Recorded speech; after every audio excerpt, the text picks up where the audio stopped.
long time again we are here with the video RBI and its functions. Actually I thought to upload these videos especially regarding RBI the last month itself, but these videos are recorded from Visakhapatnam where we had a severe cyclone Hudud. So everything, communication and everything was lost. So it took much time for me to make all the preparations ready and to upload this video. So forgive us for this delay. So now let us go with RBI and its functions. So CRR, cash reserve ratio. CRR means cash reserve ratio.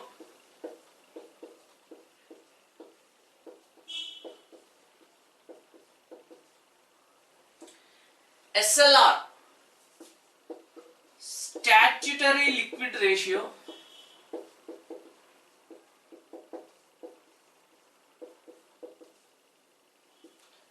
Bank rate, it is simply RBI's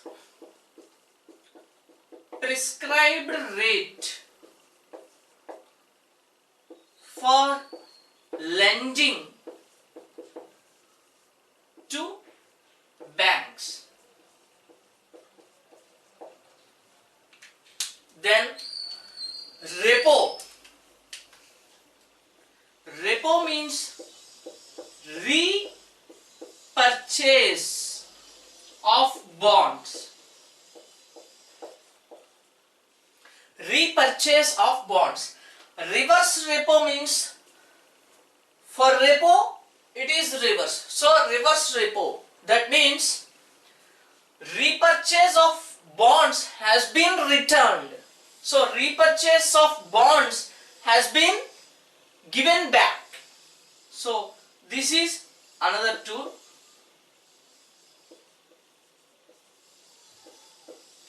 Reverse of repo.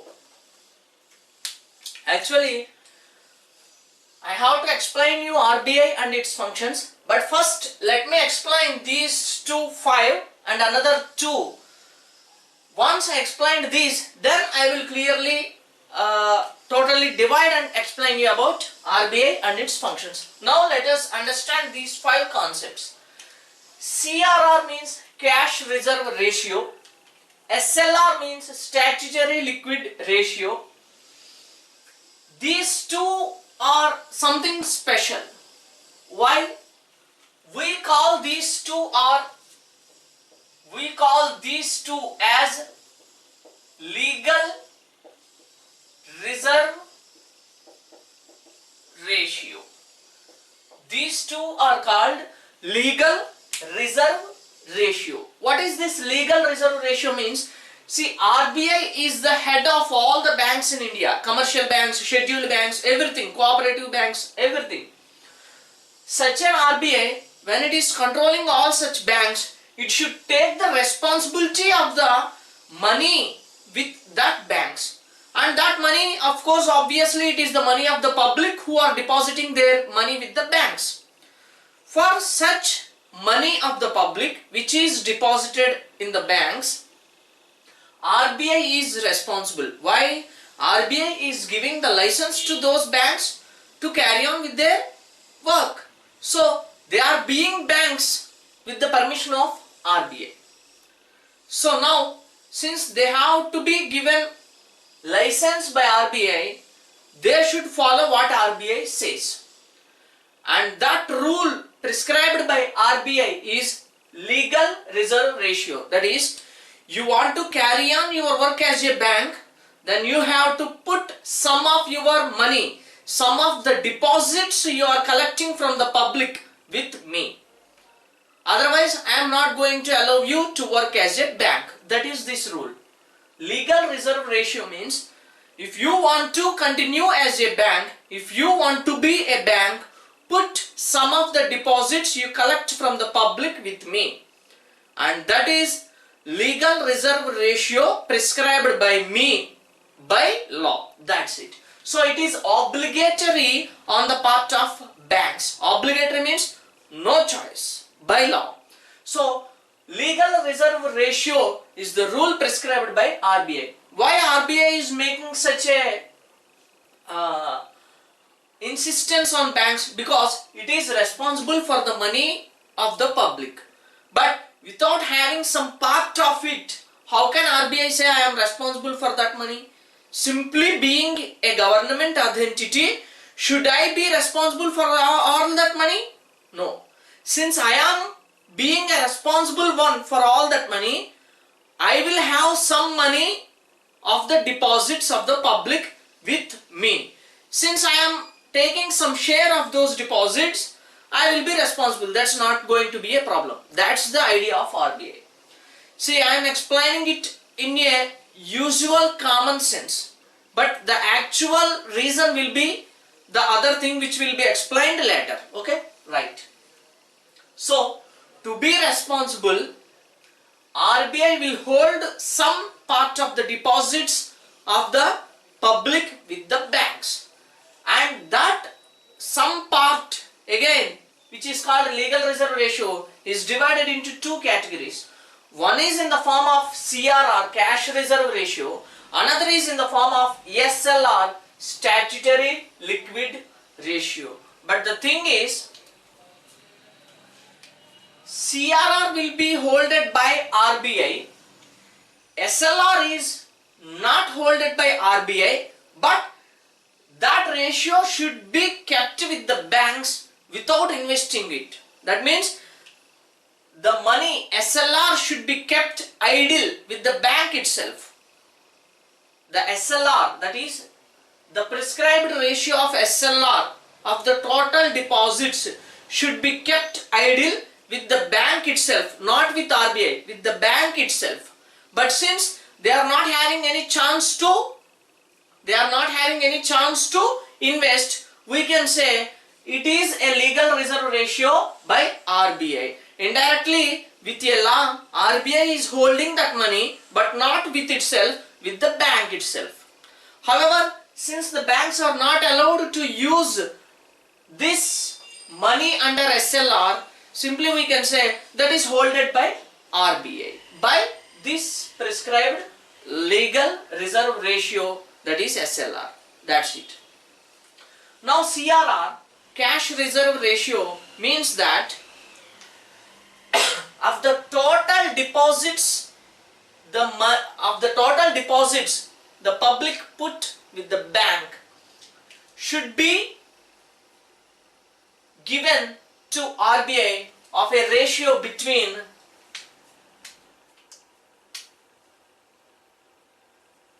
3 to 20%. CRR. CRR is cash reserve ratio of the total deposits the bank is having. About 3 to 20% of those total deposits should be kept with RBI, that is cash reserve ratio. So this facilitates RBI to be strong enough and to be responsible for any malpractices in deposit receiving from the public. For example, there will be so many banks, 100 banks will be there. Since they have to put this share of money of their deposits with RBI, for a bank it is say 20%.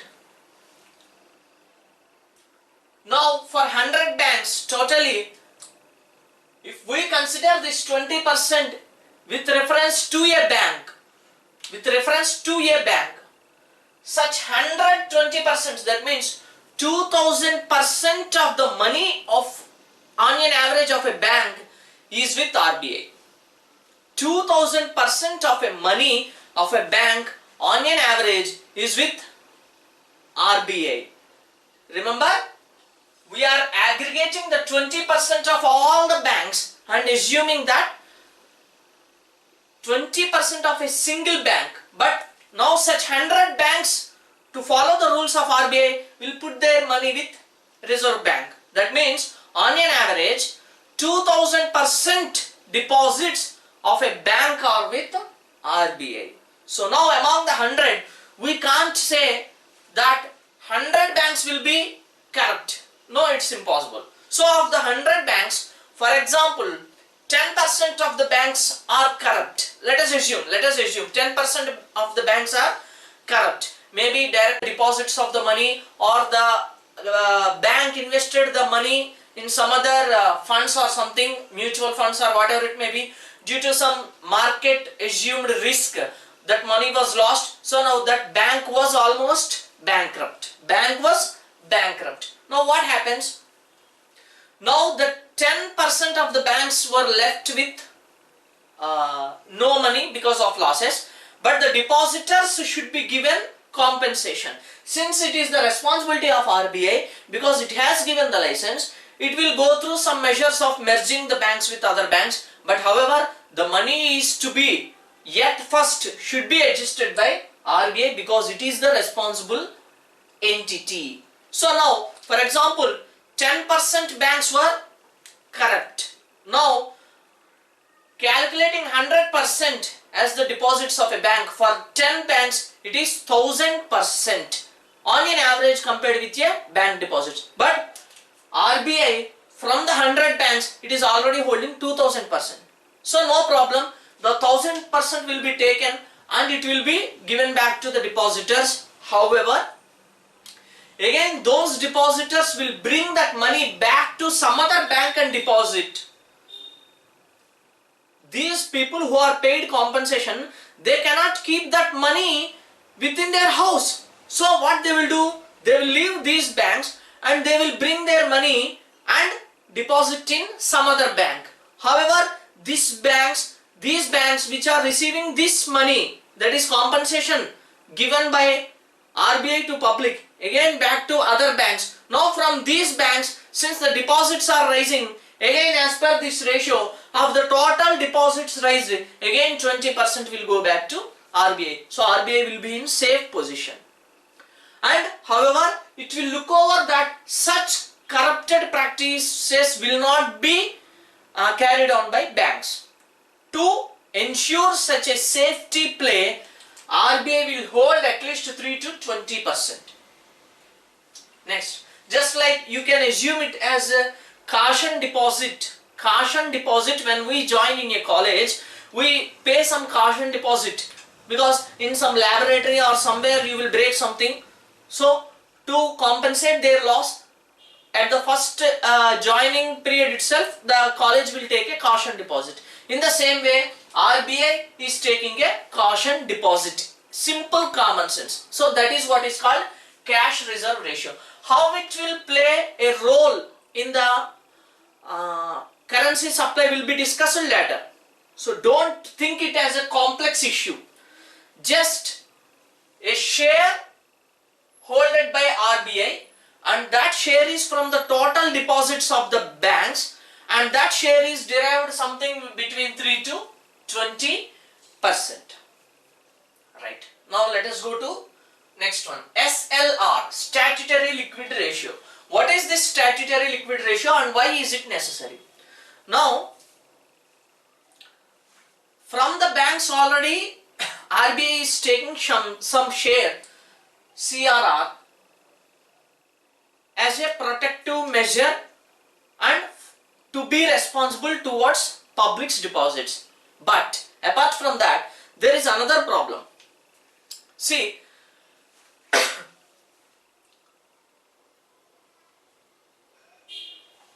myself, I have taken some money from my friend for my uses. Let us say I have taken some money, I borrowed some money from my friend, and some other day this friend needs that money and he came and asked me.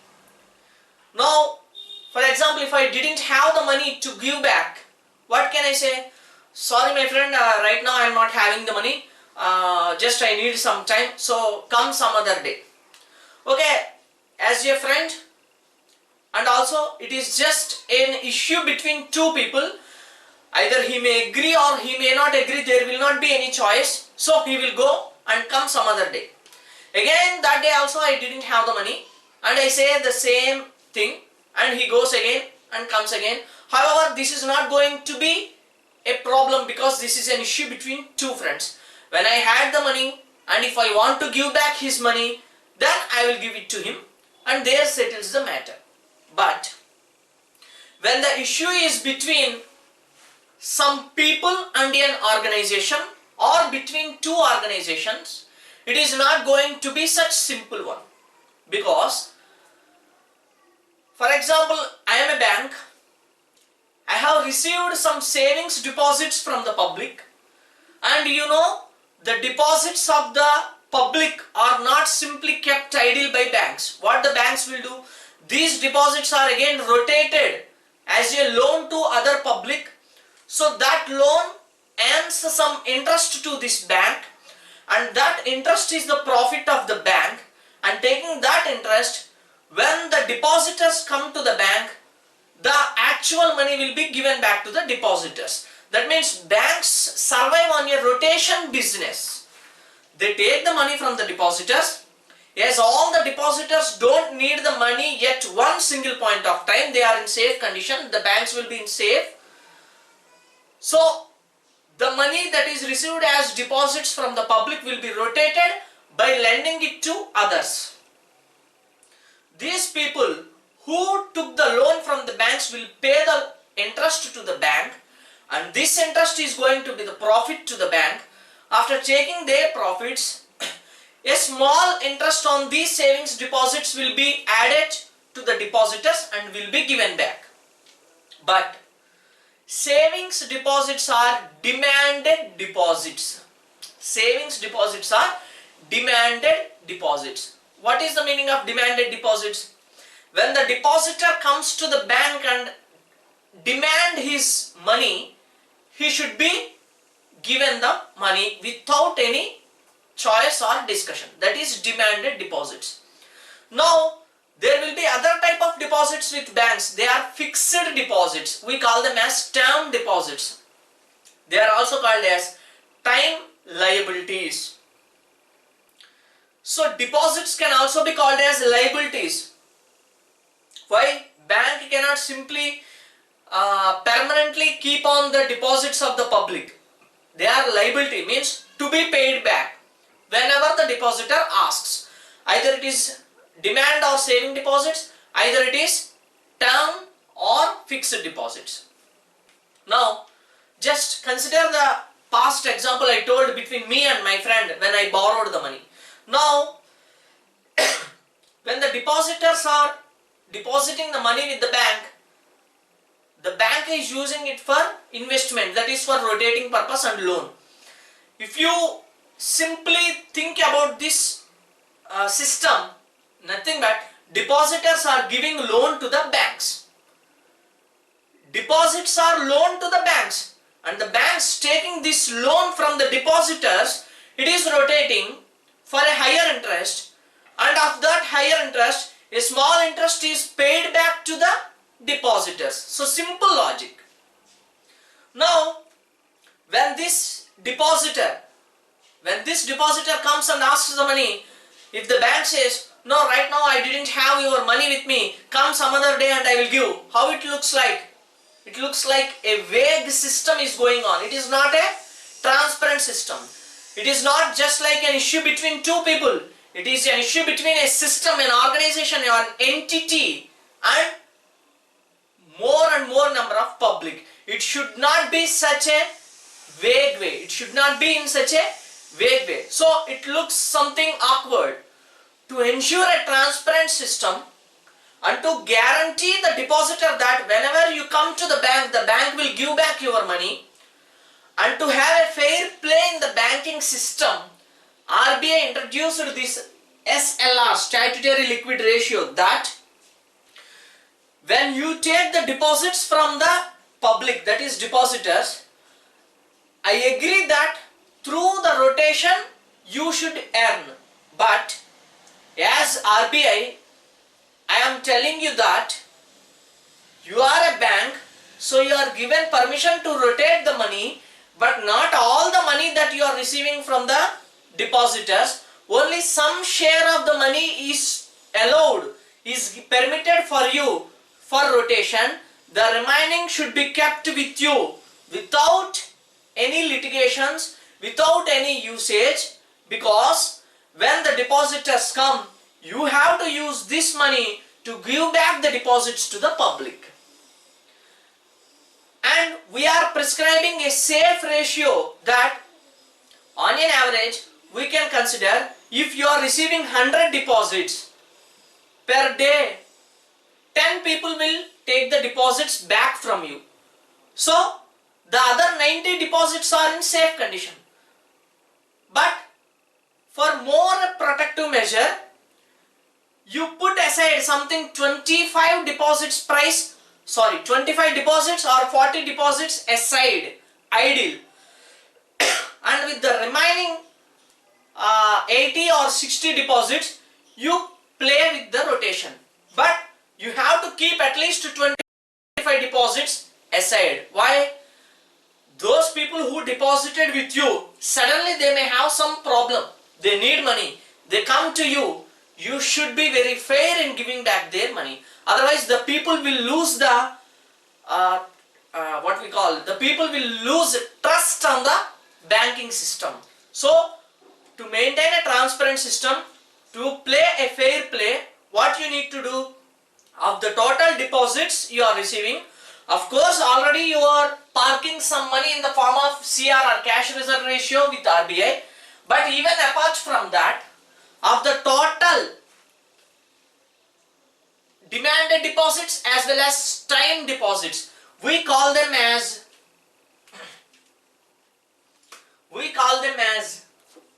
net demanded and time liabilities. Net demanded and time liabilities. So of these net demand in the sense savings deposits and time in the sense fixed deposits, that is L in the sense deposits, liabilities to be paid back. Deposits are to be paid back by the bank. So we call them as net demand and time liabilities. This net demand and time liabilities, of this net demand and time liabilities, you have to maintain at least 15 to 40%. 15 to 40%.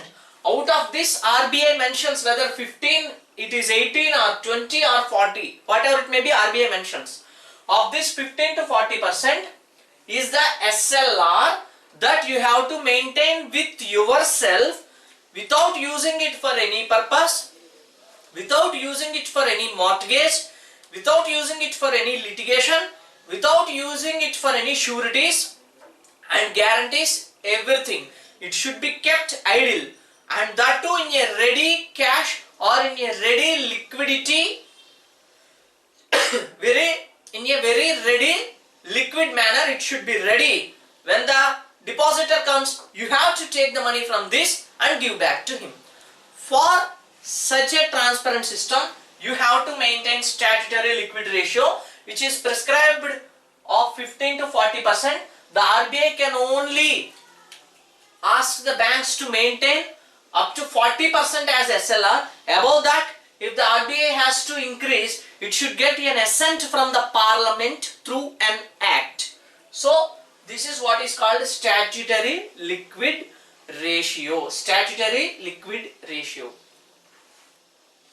But this statutory liquid ratio again have some restrictions.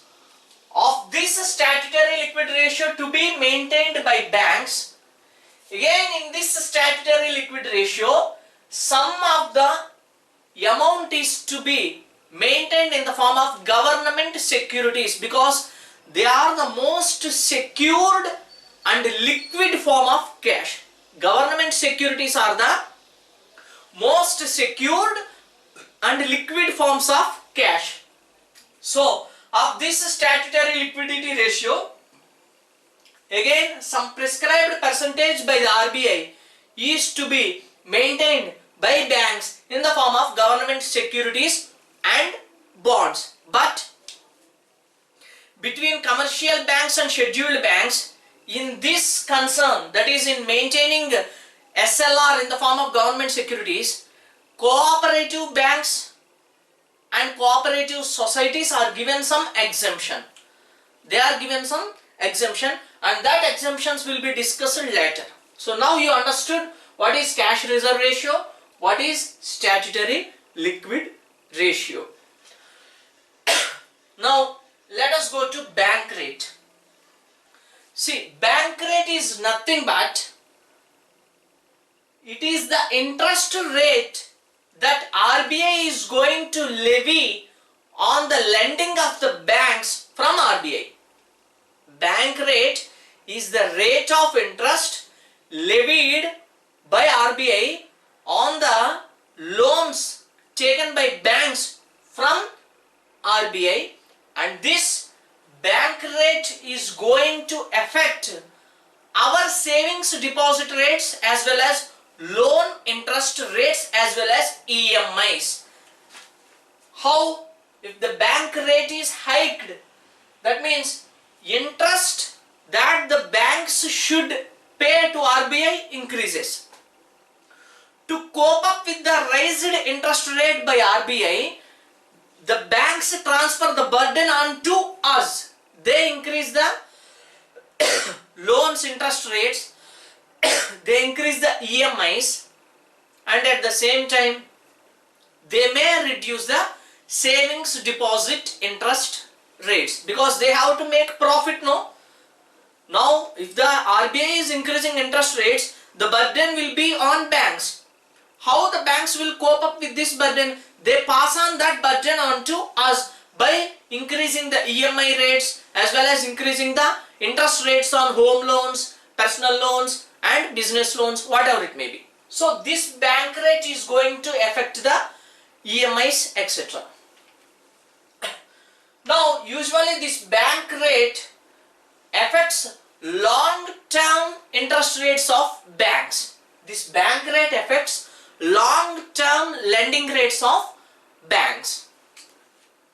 In the past this bank rate played a very crucial role, but now it lost almost its prominence because bank rate is especially used to play and to regulate currency among the public and currency in the market. But now many other aspects are introduced by RBI, so the bank rate lost its prominence. Next comes repo and reverse repo rate. Before explaining you about repo and reverse repo rate, I would like to have some announcement for you that apart from these video classes which are uploaded on YouTube, actually in the past I recorded some of the video lessons, HD video lessons, professionally recorded with good sound and good video quality. They have been released in the past, and again now I am releasing the same on December 5th. So in this second release, I want to give especially to my YouTube viewers and subscribers a promotional offer that from the release onwards, the cost of these video classes is going to be around 3,500 apart from 200 postal charges. But right now, before December 5th, if you place an order with us, you will get these for 2,000 rupees with 200 postal charges extra. Now what you are going to have in these video lessons? These video lessons are a pack of 20 DVDs. 12 DVDs are for Indian history and 8 DVDs are for Indian economy. In these 12 DVDs of Indian history, 3 are for ancient history and 5 are for medieval Indian history, and the remaining 4 are for what we call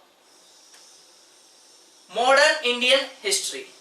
And these 12 DVDs are the contents of Indian history. Next, the remaining 8 DVDs are Indian economy, in which from the independence to the present economic reforms, industrial policies, agricultural policies, as well as national income estimation and the calculating methods of national income, as well as industrial policies, planning, everything will be explained, including the poverty alleviation programs and committees, with the same examples and with crystal clear explanation. So once you place the order with us, within 8 to 12 days you will receive the pack of 20 DVDs. Now what is the special offer for you means, these are the copyrights owned by successincivils.in website, which is going to be launched on December 12th, along with a book, Illustrative Indian Economy. Those who buy these video classes, these DVDs, will get 1 year subscription free from successincivils.in and the free ebook, Illustrative Indian Economy. You will not be finding an easy explanation of economy with practical examples in any other books. Such a ebook is this, and this book as well as the subscription is free for you, and this offer is only valid up to December 5th. If you want these DVDs, mail us at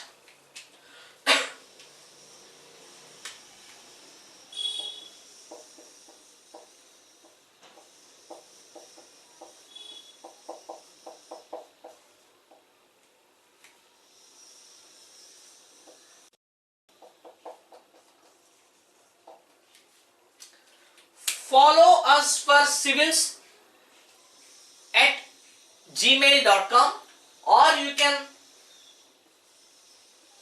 make a call at this number 0891 2733 166. So this is the offer. If you want these DVDs, mail at this and call to this number, and the first 200 people are given with another offer, that is they will get this pack at 1500 rupees with 200 rupees extra postage charges, so total 1700. That means you are benefiting 500 rupees. Of course this is for the first 200 orders, and this offer is valid before December 5th, that is before the official release. Anyway, I don't think this is going to cost you much. Of course this is not going to affect the videos I will be uploading on YouTube, but this is a long course because I have to record the videos, then I have to edit them, and the recording is in AVCHD format. I have to convert them to MP4, and after all the editing and everything I have to upload it to YouTube. This is a 2-day process, and in my busy schedule, and moreover since some days my health is not good, so I am finding very less time to upload the videos. However, I will regularly try to upload them. So this is not going to affect my video classes on YouTube, but those DVDs are professionally recorded with good sound quality and complete explanation, because we had much time at that time, so we recorded them. Now they are for you, so I hope you just consider this offer and go with us. Thank you. In the second part I will explain you about repo and reverse repo.